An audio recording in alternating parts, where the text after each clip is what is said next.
Sa tuwing tinitignan ko yung anak ko ay nakikita ko ang mukha ng tatay ko. Sabihan niyo na ako na masama akong ina pero minsan ay may nabubuong senaryo sa utak ko na sana'y maaksidente yung anak ko tapos ay mamatay siya.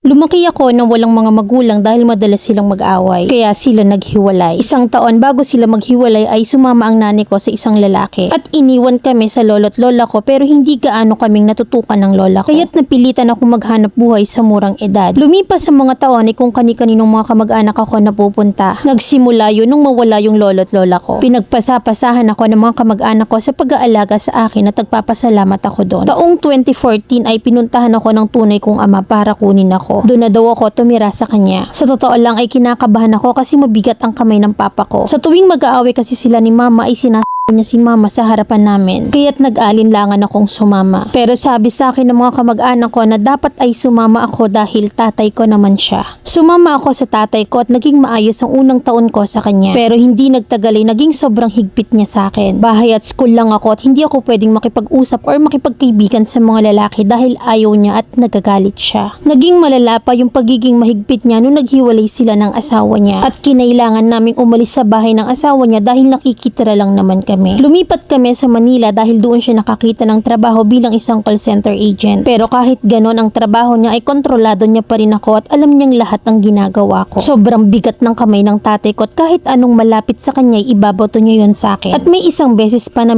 trilyo niya yung pa ako dahil lumabas ako ng bahay habang wala siya at nasa trabaho. Akala ko pananakit lang ang kayang gawin ng tatay ko pero nagkamali ako. Isang gabi umuwi siya galing sa inuman at lasing na lasing. Natutulog na ako noon at bigla siyang tumabi sa akin at tinutukan niya ako ng patalim. Sinabi niya na wag daw akong maingay at dun niya ginawa ang hindi dapat gawin ng isang ama sa kanyang anak. Na nung gabing yun ay mismong tatay ko yung kumuha ng pagkabirhen ko at hindi lang isang beses yun nangyari. Na minsan kahit hindi siya lasing ay ginagawa niya pa rin sa akin yun. Wala akong pagsabihan dahil wala akong cellphone at wala rin naman kami kamag-anak dito sa Manila. Natatakot ako sa pwede niyang gawin sa akin. Lagi niyang sinasabi na wala nang ibang tatanggap sa akin. At ibibigay niya raw ako sa DSWD pag may pinagsabihan ako. Lagi niya akong tinatakot na makukulong ako. Hanggang sa nag-pandemic at bawal lumabas ang mga tao. Dito mas nawalan ako ng pag-asa dahil nagbabalak na ako maglayas pero hindi na pwedeng lumabas. Sobrang depressed ako ng araw na yun dahil bukod sa pambubugbog niya kailangan ko pang tiisin yung pambababoy niya sa akin. Year 2021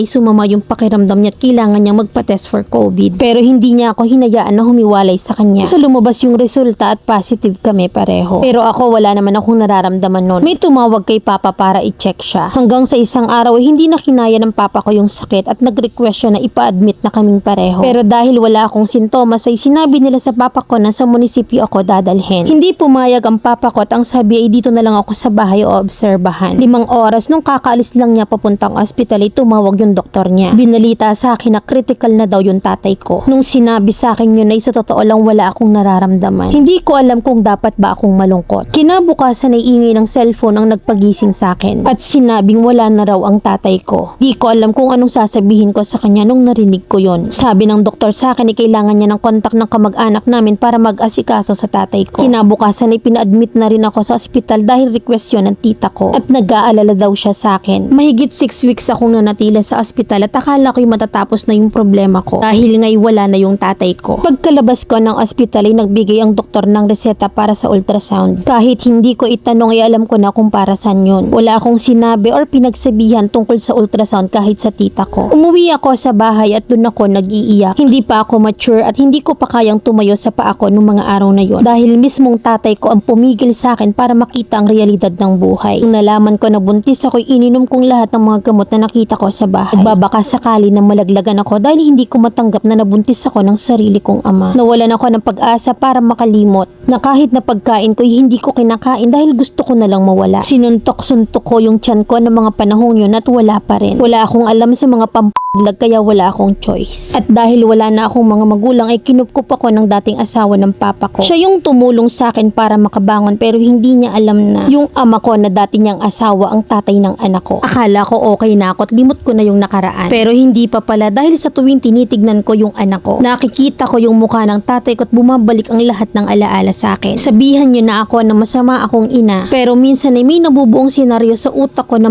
maaksidente yung anak ko tapos mamatay na siya, or kaya'y magkasakit tapos matay, o ako na lang yung maaksidente para makatakas ako. Gusto kong pumunta sa lugar na kung saan walang nakakakilala sa akin. Edad na yung nag-aalaga sa anak ko ngayon, na sa totoo lang ay nahihirapan ako sa sitwasyon ko. Alam ko na mahal ko yung anak ko at na ibibigay ko yung mga pangangailangan niya, pero alam ko rin sa sarili ko na hindi sapat yung pagmahal ko bilang isang ina. Ang dami ko pang gustong gawin pero hindi ko magawa kasi feeling ko nakahadlang yung anak ko sa mga pangarap ko. Gusto kong mag-aral ulit pero hindi pwede kasi kailangan kong magtrabaho para sa kanya. Pero gusto ko na mapunta siya sa taong kaya siyang mahalin higit pa sa pagmamahal na binibigay ko. Mami Lens, kung kayo yung nasa sitwasyon ko, ano ba yung gagawin nyo? Sana mabigyan nyo ako ng payo kung ano ba yung dapat kong gawin. Hanggang ngayon ay minumulto pa rin ako ng nakaraan. Letter sender, Rebecca.